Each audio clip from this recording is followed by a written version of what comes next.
So good morning or good afternoon if you're joining us from the West Coast. I want to warmly welcome you to the Association of the Colleges of the Sisters of St. Joseph's program. Let us roll up our sleeves, amplifying female academic leadership through collaboration and mentorship. I'm Martha Malinsky, Executive Director of the Association of Colleges of the Sisters of St. Joseph. I am so glad that you're joining us today. The Association of Colleges of the Sisters of St. Joseph, or ACSSJ, draws together 9 colleges and universities founded by the Sisters of St. Joseph to articulate and further the contemporary expression of the educational mission and legacy of the Sisters of St. Joseph. The association fosters collaboration among all the member institutions, provides resources for faculty, staff, and students, and encourages mission integration on each campus. March marks National Women's History Month, and in just a few days, on March 8th, the start of National Catholic Sisters Week. And then later this month, we proudly celebrate St. Joseph's Day. It seems fitting then that ACSSJ would host this conversation today to shine a spotlight on the scholarship of 3 faculty members at St. Joseph's College, who will discuss their recent article in the Journal of Women and Educational Leadership. The article articulates the leadership contributions of the Sisters of St. Joseph of Brentwood in the founding of St. Joseph's College and how their leadership has impacted and continues to impact the college today. Additionally, the article articulates suggestions on how to continue the important legacy and charism of the Sisters of St. Joseph.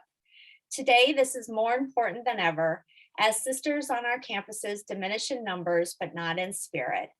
It is up to all of us to continue this charism. We have so much to learn from these scholars.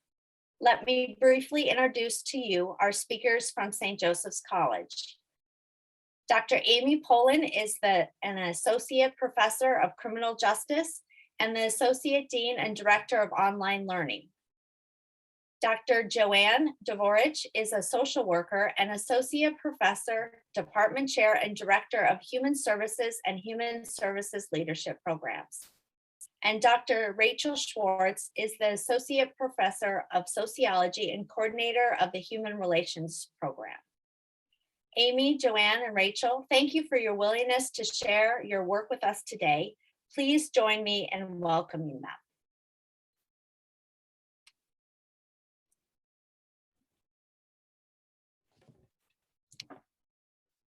So should I start talking? Well, first off, I want to just thank everybody for coming today. It's so wonderful to be able to share space with everyone. And I think that I know we're all experiencing a lot of Zoom fatigue, although here in New York, we just got to take our masks off effective today for the first time, or yesterday, I guess. So that's kind of an exciting omen, hopefully, that things are looking up. I've had the opportunity to, Amy, Rachel, and I had the opportunity to work together throughout COVID, really, and it kind of turned out, kind of happened as an accident.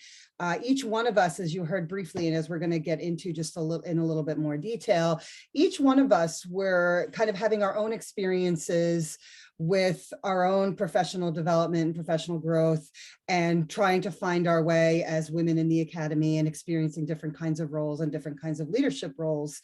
And each one of us had really been significantly influenced by the mentorship of at least one sister, some of whom are in the room, of the charism of the sisters and how that informs our kind of our daily practice. And it was in our conversations, probably remotely, if memory serves, where we started to talk about how that charism really shaped a lot of the work that we were doing as women in the academy, and that this history of female leadership through, as evidenced by the sisters, has really shaped our institution and our own personal development. We thought it was something that needed to be said and needed to be heard. So we spent some time doing some of this research and writing this article, and it's just a privilege to be able to share it with all of you today. And I think I would be remiss if I didn't start by saying thank you to all of the sisters and all of the history and all of the work and all of the mentoring that so many of us have received. It's really been an honor to kind of follow in the footsteps of people of that caliber, of women of that caliber. So Amy or Rachel, I don't know if you want to kind of jump in and talk a little bit about each of us. I mean, I guess since I'm speaking, I can just say I'm the social worker in the group. I oversee our human services program, our human services leadership program, and over the last 5 years have spent an enormous amount of time developing our first, our social work program. We're going to have an MSW in social work starting in September. So finally, after 5 years, that's happening. And it was really through developing that program and going through, as everyone here who is in academia knows, going through the various levels of curriculum development and faculty involvement and, you know, academic oversight and state oversight and accrediting bodies and all those fun things that we do. I had to do a lot of research to really learn, you know, is this the right time and the right place? And, you know, does social work have a place in our college, in our institution? And it was really through a lot of the good work of the sisters and sisters that kind of pulled me aside in the hallways and said, you know, have you thought about this? Have you considered that? And really went out of their way to say, this is the right program and this is the right time. We'd started the work well before COVID, and now as we kind of move out of COVID and we know that people are going to be struggling to reintegrate, to reconnect with their communities, to manage all of the fallout that the last 2 years that we've all experienced over the last 2 years, it is the right time. And it would not have happened without the history that the sisters, you know, that the history of the sisters and all of the work that they did. So I had the opportunity through that program development process to really learn about the history of which I get to be a part. So I'm going to hand it to either Amy or Rachel to kind of talk a little bit about how you came to this. I can go next. I'm Amy Poland, and I am. I originally started here in the criminal justice department, and one of my very first experiences here, I was thrown into a meeting with our president and provost when they were both sisters of St. Joseph, and I looked around the room and I realized I was the only person in the room that was not a department chair, a full professor, or somebody higher than that, and they were looking for somebody to start a community program here on campus. And you could just see all of the heads looking to see who they could dump that on. And it became clear really quickly that I was the only person without any power in the room. But the amount of support and mentorship that I got from both Sister Elizabeth and Sister Loretta in that was amazing.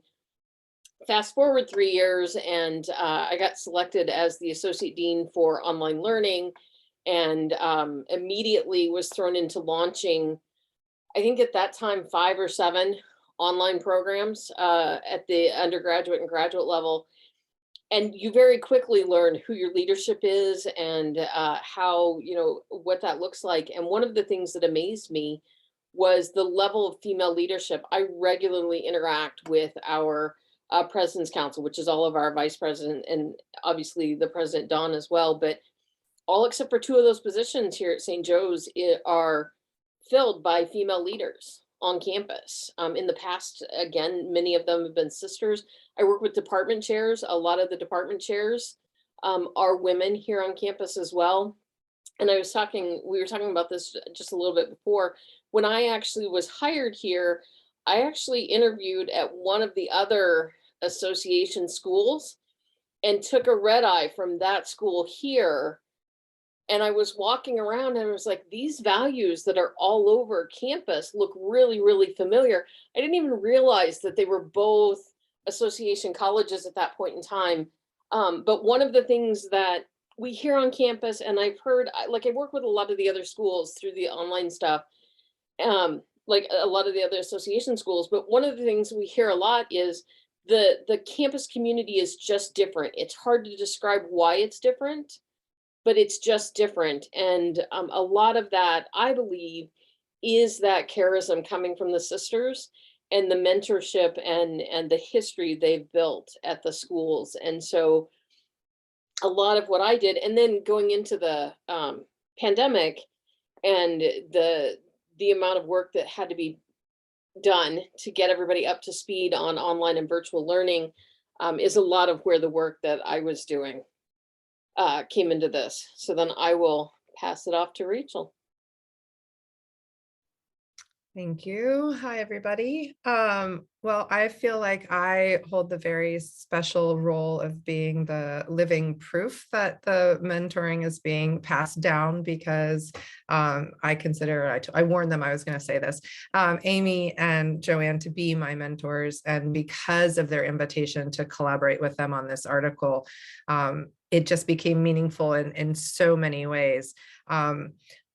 I'm not sure if I've ever told Sister Marianne how much all of her kind words have always meant, but anytime you get a compliment from her, you feel it very deeply, even passing in the hallway of just, thank you for speaking out. Thank you for saying, just gave me the strength to grow as a leader from being a very new faculty member to now coordinating a program, speaking to all of you, right? Kind of moving through my time at St. Joseph's. So it's become very meaningful in that I can see the importance of it in my own life. And I do hope to pass that forward. Do also want to say that Joanne, the need for the MSW program as a sociology professor, I could have just told you that we needed it because all of our students go on to want to be social workers. But we talk about this all the time. I'm just kidding. But it really does follow meeting the needs of our community. And I always kind of prized myself as a sociologist of that sociology is a really great way to figure out what the needs are, but very terrible at meeting them. And so I've really enjoyed the challenge of following the sisters in very different styles, right? That's not, it was such a diversity of perspectives from first meeting Sister Loretta and getting to work with Sister Suzanne and growing a program. And everyone always had me first and front and center as, what do you need? How can we support you? And we're going to support you by disagreeing with you, but we're going to support you and formulating those ideas and let's work together. And so I think about the title of this article all the time, let us roll up our sleeves. Even when I push my sleeves up in class, I think about it and it just makes me really proud. And I love that we get to carry this work forward. So we are really curious today to hear from you about what this looks like on your campuses as we continue to gather these stories and work collaboratively. And I think Joanne has more of a way to better explain how we want to handle today, but we're just really excited to be here. So thank you so much for having us. So Rachel, I'll just remind you that you did tell me that. I'm sure I told you every day. numerous times. I think there were points when I was hiding because I knew what you were going to tell me. So we were kind of waiting to see how the size of the group that we were going to have today. So this is just a fantastic turnout and we're excited about that.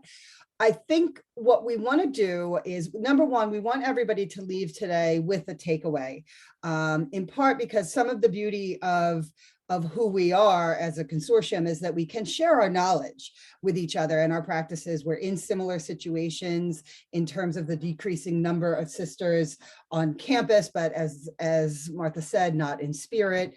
How best can we make sure that we're keeping the charism alive and well on our campuses, because quite frankly, without that, we lose so very much of who we actually are. Amy, Rachel, and I wanted to give a little background on how we met, because it is, I think it is pretty powerful that number one, we're a small campus, so certainly we knew of each other, and we would have contact in a variety of different ways, but COVID hit and all of a sudden we all had to learn to work in new and creative ways, as all of you did. I was in the throes of still developing an MSW program. Amy was in the throes of trying to keep an entire campus functioning with our remote coursework. And Rachel was in the throes of having to shift an entire program that was not offering online options into a virtual and online option. So we were all kind of in the throes of our own solitary misery, for lack of a better word. I think everybody can kind of relate to that. And yet in conversations, whether it was attending a training on how best to support students in crisis, or how best to shift these classes online, or how to increase engagement and do all of the things that are kind of part of our daily lives now, but was brand new 2 years ago. We connected on some of these experiences, just the simple, oh yeah, I remember when Sister Marianne said that, or oh yeah, you know what, she was really kind to me about the social work program, or something along those lines. Sorry, sister, we don't mean to put you on the spot, but we like to. And we started to realize that even though we were each working very independently, and on our campus, my programs are what we call professional programs, where I work a little bit differently than arts and sciences. So I tend to work a lot with non-traditional students, first gen students, evening, weekends, adult students. So I am sometimes outside of kind of the mainstream campus stuff, and I just kind of go along and hope I'm doing the right thing, but and often not involved in some of the other pieces. And, Amy, in the same way, is developing a new modality where online learning is very new for our campus. For, as you know, in higher ed, 5, 6, 7, 10 years is still new. And Rachel is enmeshed in the social sciences, which is really the very traditional arts and sciences kind of meat and potato of our campus. So we all had these very different perspectives and these very different priorities. And yet we were having this same experience as we learned the history of the sisters, how that impacted our daily lives at the campus, and how we could have a hand in carrying that forward. So, we thought that was an important context to give, because we are not people that would have naturally worked together or conducted research together, or necessarily, shared office space, et cetera. We wouldn't have had a ton of close contact, and yet we had this opportunity, and the work of the sisters really allowed that and supported that to happen. And my hope would be, as we move forward, that we are able to do that for kind of the next generation of scholars and the future of the colleges within the consortium. So as Rachel had sort of implied, we do want to hear what everyone here is doing, because we do have these shared missions and these shared values. Some of the things that we found, and Amy or Rachel, if you want to cut me off, please do. Some of the things that we found to be really kind of pivotal for us, or what really kind of brought us together in terms of the research we were doing, was looking at some of the impact of the sisters during periods of transition for the college. So Amy's I've been with the college since 2004. I came on full-time in 2013, 2014, something like that. I think Amy came on full-time before, I think both of you came on full-time before me. So we've got, at least 10 years between each of us with the college. So we've had the opportunity to experience leadership transitions. We had our first lay leader. We had always had a college president that was a sister. So we experienced our first lay leader, which was a pretty short term, but intense transition. I'm not sure the best. It was a short term, but significant transition for us. And then we're now on our second lay leader. Don's been with us for about 5 years now, and has just really done, from what we can see, just a beautiful job of truly integrating the charism throughout everything that we do. We've obviously been living through some of the same things that I imagine everyone here has been living through, which is the decreased physical presence of sisters on campus. So again, not that we don't see fewer sisters in spirit. Obviously, we have strong ties, but we know that there's less of a physical presence. So the mentoring that Rachel spoke about, when you run into somebody in the hallway and that kind of stuff, that isn't going to be present to the extent that it has historically been. And we want to find a way to try to replicate that to the extent that we can. Amy or Rachel, do you want to jump in yet, or should I keep going? I'll keep going. All right. Certainly the impact of COVID, as all of us have experienced, has changed the way we've worked together. And in a lot of ways, it's extraordinarily challenging, but in some ways it's allowed, in terms of our relationship, not only are Amy and Rachel colleagues, but they're friends. And when I'm struggling with something, when I'm, not quite certain what the best thing to do is, when I know that I have a group of colleagues who I trust, who I know share similar values and who I also know will say, you know what, Joanne, I'm not sure that that's the best way to proceed.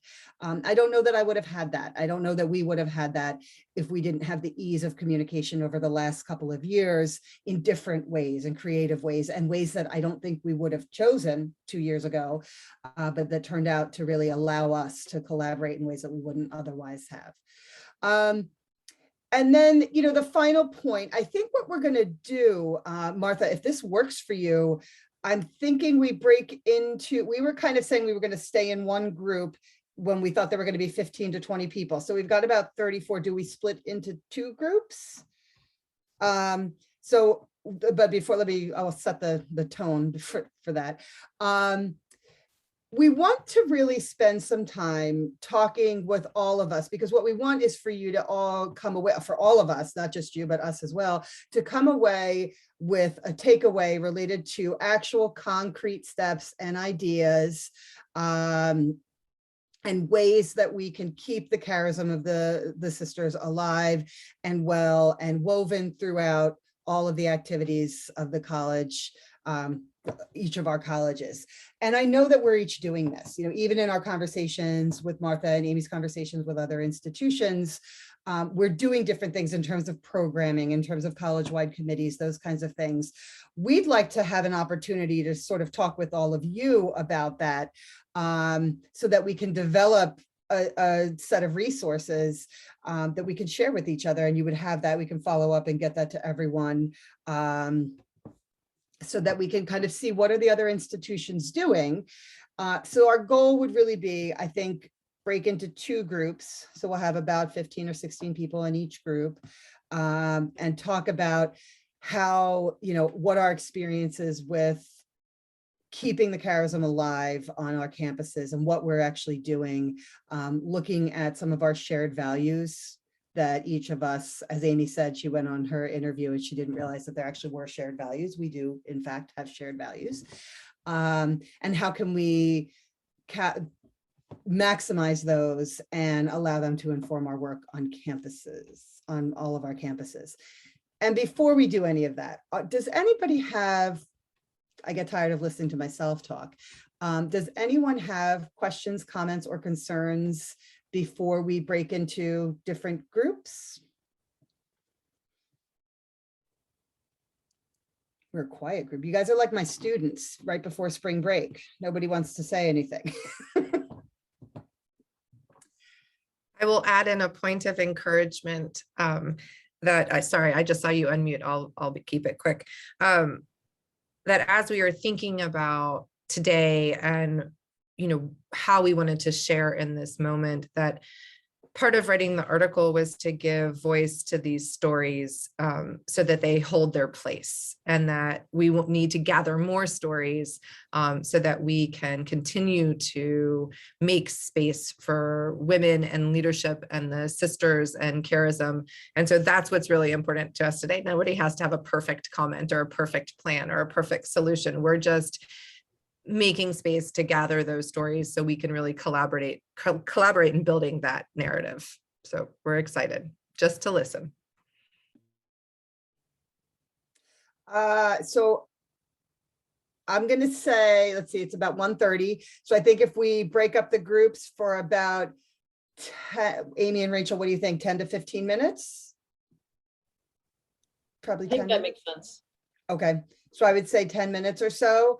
So we'll break in just 2 groups, so it'll just be half of this group. And then we'll kind of come back and discuss what we came up with in our individual groups. And then we will make sure, I know that this is being recorded, but we will also make sure that the strategies that are discussed in the individual groups are shared with the group. And I do see a raised hand, Sean Peters. What's our question? So the question is, what are you doing on your campus to keep the charism alive? How do you, how are we planning to kind of keep that alive? And also, especially, I would say, for our next generation of faculty and staff that are coming in and may not have had the one-to-one mentoring that some of us have had. Thank you. Thank you for telling me that it wasn't clear enough. That's very helpful. Do you want me to put the shared values in the chat? Would that, Joanne, Amy? Sure. Yeah, can Helpful. you do that? Thank you, Rachel.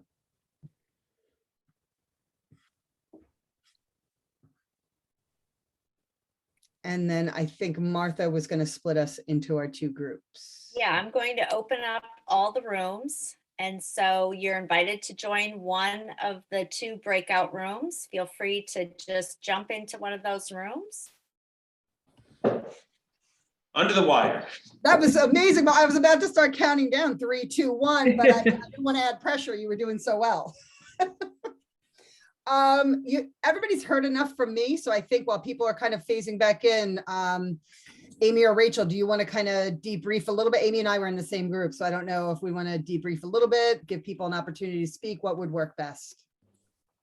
We've I got feel like about we 10 minutes. we could use some more time to speak. I feel like there might be some more questions that our group had or comments. We did a lovely round of introductions and got to know each other, but didn't get to really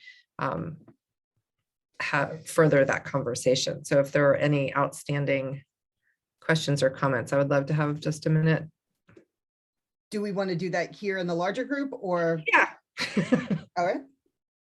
I mean, maybe that's too much, but I wanted to at least offer it. The other thing we could do is kind of, so what we did, we kind of, we were lucky enough to have two sisters give some of their experiences. And then we learned from Michael that he is a fantastic speed talker. So we actually kind of itemized some of the things that people are doing on campus. And I don't know, did you guys get to start that? Because I could sort of talk about what we did, or Amy could talk about what we did, and then you could jump in, like people in your group could kind of jump in a little bit. I can go over. I think one of the things that I liked was the mission orientation and integration for the new faculty and staff. I think that probably happens to a certain extent on all the campuses. I know when I first got here, I don't know that was as extensive as it is today. And then there's a lot about, so a lot of it was on faculty and staff, but also on freshmen and on students, and incorporating the mission and charism into freshman courses and an orientation for students. And then some really innovative programs at Fontbonne, the Catch the Fire program and the Rocking with Sister program. I think we all enjoyed that one. The idea of community and I'm going to mess this up, but bringing sisters into a main hall in rocking chairs and letting people just sit and talk with them and build relationships with them. I thought that was really good. Then using that All Maybe One book, I find that one really interesting because when Rachel and Joanne and I started talking about this article and what we were all doing and these ideas of female leadership, honestly, I'd been working with Martha for quite a while at that point in time on how the 9 schools could all work together, and been talking about collaboration, not only on campus, but between the 9 schools. And she had sent me that All Maybe One book, and I looked through it. And I was one of the first ones that said, you know, a lot of the stuff we're talking about goes back to what the sisters had been talking about, and, things that were in there. So I feel like that's another good one. We talked about campus ministry and the way they're, again, infusing the mission and charism with students. And then some different ways to do it. So there's the once a year, like once an academic year, but also the possibility of doing that same kind of onboarding once a month with a presentation, or even a lunch program with new faculty and staff.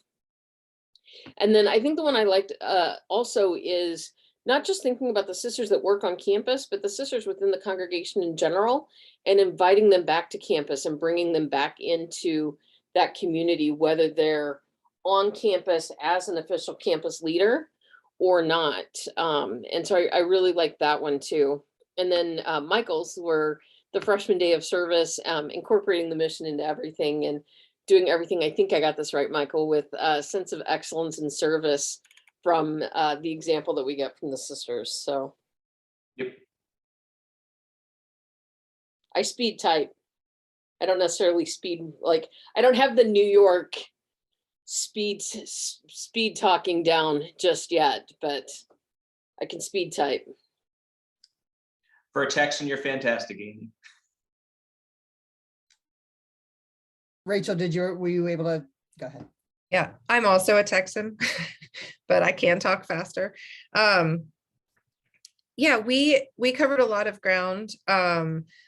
We talked about mission alignment with strategic plans, and we really heard a lot about, I realized in it, like how stuck in my faculty mindset sometimes I get, but it was really nice to hear from members of the board and alumni and donors and students, and what happens when people retire and how we communicate with each other, and how we share those communications through blogs, on social media, through diversity offices, working with students, and how we can connect kind of the history of the sisters with the moving forward into the future, which seems really obvious, but kind of stopped me in my tracks of just thinking about how difficult it is in the classroom sometimes to get students to think about something that happened further back than yesterday, and making it relevant. But, we have, I think, the college has such a great mission story about meeting the needs that I can always bring that in for like how context matters for students in the classroom, and how very few of us would have been standing in the classroom had it been 1912 instead of, I guess it's been a while now, but that I've been telling that story. I think we probably still have, we talked about the maxims and how they seem so relevant in the moment. That was a fun update kind of story that we were talking about, of how to make sense of our current realities with some perspective and depth and grounding. So I think I'll let anybody jump in if I didn't get all the points covered. I was curious about how the diversity office works with the mission and of the college. But we didn't get a chance to talk about that more.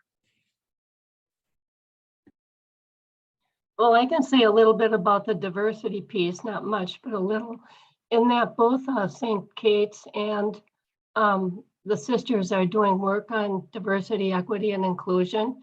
And St. Kate's invited a certain number of sisters to participate in the workshops that they had presented by a professional group. They occurred over probably about 4 or 5 days. And that was a kind of bonding experience, and also opened the door to the two of us working together when we're done with our assessments. We've worked together on land acknowledgement pieces as a result of that. So that work is going on. And I might also add that we have 2 courses that freshmen are required to take that are linked with the sisters. One is the Reflective Woman. And there's a booklet for that, Sean. I think you might even have an article in it, but there's all kinds of articles written by different sisters of St. Joseph that the freshmen study. And then they have an opportunity to, the sisters are asked who would be willing to meet with a St. Kate's freshman and have a dialogue. And so they actually have one-on-one meetings with the sister, and many of those carry over to more than one-on-one. And then there's another program that they're all required to take, Global Search for Justice. And that is linked strongly to our Justice Commission and the justice things we do, which is also tied into the spirituality program at St. Kate's, which at this point is also led by a sister of St. Joseph.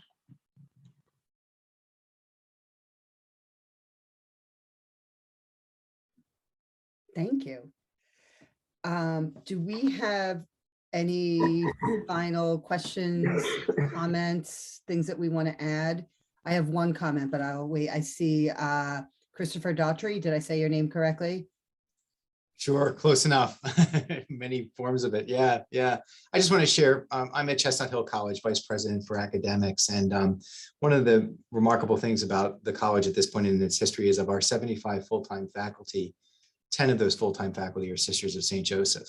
And I think that is unique among our institutions. And it's such a source of so much here at the college. It's changing. There were about 15 Sisters of St. Joseph when I started here 5 years ago, and we are seeing some retirements this year. But I just share that at Chestnut Hill College, we're at this very unique moment in time that that's meant a lot for so many of us here, faculty, staff, and students. Thank you. It's interesting because as I was listening to the discussions, there was so much of, I'm the only remaining sister, or there are a handful, and I was kind of hearing like, this is a legacy that we need to be very intentional about preserving. Shannon Green, I see your hand.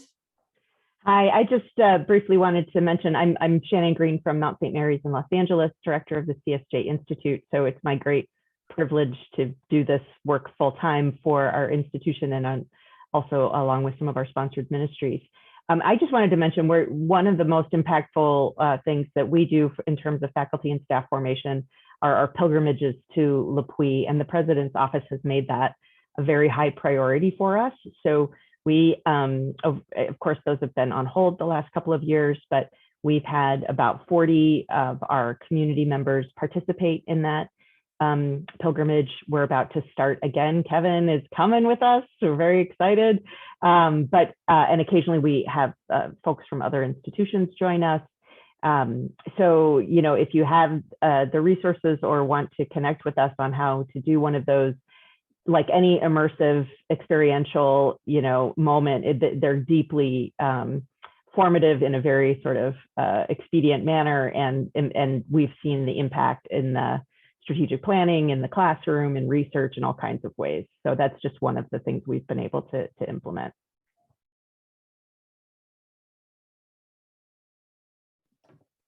So are you suggesting that Amy, Rachel, and I should go to our administration and make the case that we should be sent to Le Puy? Because I'm on board. Yes, you absolutely should. You absolutely should. Are there any other final comments? So before Amy, Rachel, you're kind of set? I'm good. Before I guess we hand it back to Martha, and I want to be, I want to be respectful of everybody's time.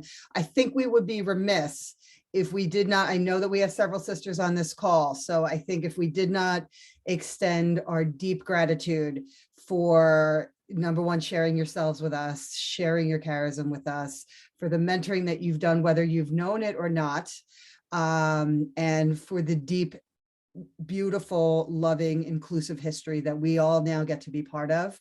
I don't know that there's a way to appropriately express gratitude for that, so I will simply state it here without putting anyone specifically on the spot, but just extend, and I think I can speak for all of us when I just extend my deep gratitude for being able to be a small part of this history and for the history that you've built.